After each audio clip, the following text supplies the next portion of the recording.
أعوذ بالله من الشيطان الرجيم بسم الله الرحمن الرحيم قال الله تبارك وتعالى في القرآن المجيد والفرقان الحميد كل نفس ذائقة الموت صدق الله العظيم وصدق رسوله النبي الكريم الأمين ونحن على ذلك لمن الشاهدين والشاكرين والحمد لله رب العالمين إن الله وملائكته يصلون على النبي يا أيها الذين آمنوا صلوا عليه وسلموا تسليما اللهم صل على سيدنا ومولانا محمد وعلى آل سيدنا ومولانا محمد وبارك وسلم وصل عليه. روایت میں آتا ہے کہ ایک دفعہ حضرت جبرائیل علیہ السلام آقا علیہ السلام کی بارگاہ میں حاضر ہوئے. عرض کرتے ہیں آقا اللہ نے مجھے اتنی طاقت دی ہے کہ میں اس زمین پر جتنا بھی سمندر کا پانی ہے اس کے ایک ایک قطرے کو گن سکتا ہوں. اللہ نے مجھے اتنی طاقت دی ہے کہ اس زمین پر ریت کے جتنے ذرے ہیں میں ایک ایک ذرے کو کاؤنٹ کر سکتا ہوں, گن سکتا ہوں. حتیٰ کہ اس زمین پر جتنی بھی چیزیں ہیں اللہ نے مجھ جبریل کو اتنی طاقت دی ہے کہ میں تمام کی تمام گن سکتا ہوں.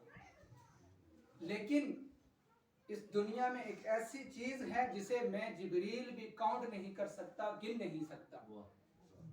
حضرت جبریل کہتے ہیں آقا جب آپ کا کوئی امتی آپ پر درود پڑھتا ہے تو بدلے میں رب اسے اتنی رحمتیں ادا کرتا ہے کہ میں جبریل بھی یہ طاقت نہیں رکھتا کہ وہ رحمتیں گن سکوں.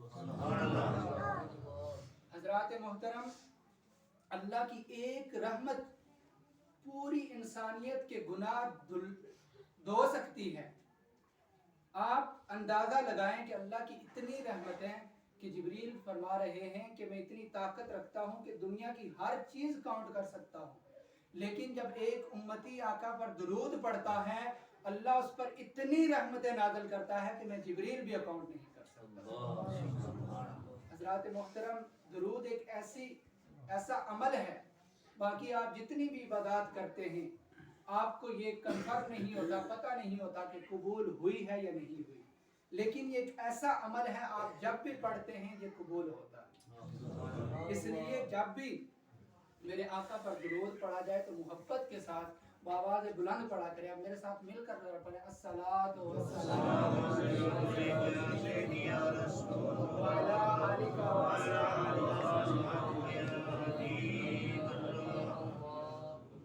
کی محمد سے وفاتوں نے تو ہم تیرے ہیں, کی محمد سے وفاتوں نے تو ہم تیرے ہیں, یہ جہاں چیز ہے کیا لوح و قلم تیرے ہیں. حمد و صلوات کے بعد نہایت عزت کے لائق حضرت علامہ مولانا گلزرین صاحب اور سامعین محترم السلام علیکم ورحمۃ اللہ وبرکاتہ. چونکہ وقت کم ہے, علامہ صاحب کو ہم نے سننا ہے, میں چند منٹ میں 2-3 احادیث بیان کر کے آپ سے اجازت چاہوں گا. میں نے آپ حضرات کے سامنے قرآن کریم سے ایک آیہ مقدسہ تلاوت کرنے کا شرف حاصل کیا ہے. اللہ تعالیٰ فرماتا ہے کل نفس ذائقۃ الموت, ہر نفس نے, ہر ذی روح نے موت کا ذائقہ چکھنا ہے. حضرات محترم, اس دنیا میں ہر چیز میں اختلاف ہو سکتا ہے, دنیا کے ہر کام میں ہر چیز میں اختلاف ہے, ہو سکتا ہے, لیکن اس دنیا میں ایک چیز ایسی ہے جس میں کوئی فرقہ کوئی بھی اختلاف نہیں کر سکتا, وہ ہے موت. یہ ایک ایسی اٹل حقیقت ہے کہ ہر کسی کو آنی ہے. یہ جو زندگی ہم گزار رہے ہیں یہ عارضی ہے, یہ فانی ہے, ایک نہ ایک دن ہم نے اس دوسری زندگی میں جانا ہے. موت نے ایک نہ ایک دن آنا ضرور ہے. حضرات محترم, اللہ تعالیٰ قرآن میں فرماتے ہیں کہ میں نے جنوں اور انسانوں کو اپنی عبادت کے لیے پیدا کیا. حضور کی حدیث ہے, صحیح حدیث ہے, حضور نے فرمایا کہ کیا اللہ تعالیٰ اپنے جس بندے کو سب سے کم عذاب دینا چاہے گا اسے آگ کے جوتے پہنا دے گا. حضرات محترم, آپ ذرا امیجن کریں, آپ سوچیں, گرمی جون جولائی کی گرمی ہو,